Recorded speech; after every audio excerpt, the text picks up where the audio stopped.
هغه ګناه چې د هغه په وجه باندې به الله رب العزت و یو کس ته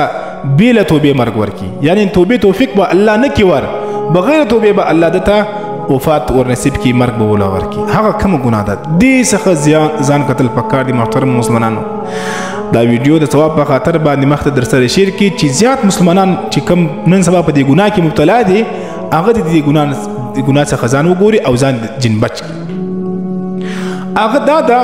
چې یو سړی دی هغه د بل د ګناهو په تلاش کې وي. ګوره زه که هر څومره ګناهګار یم خو لیکن ما ته خپلې ګناهې نه معلومیږي، هغه باندې ما خپلې سترګې پټې کړي، خو زه لیکن زه په تا کې ګورم، په تا باندې درپسې یم چې دی څه کوي. نو تا چې کوم بیا یو ګناه یو کار وکړي زه هغه بیا بیانوم په دې ژبه باندې چې فلان دا خو دا کار کوي، دا خو دا کار کوي، یعنی د خلکو عیوب ښکاره کول، د خلکو ګناوي په یو مجلس کې بیانول چې دا فلان کوي کس چې دا خدا ګناه کوي، دا خدا کوي.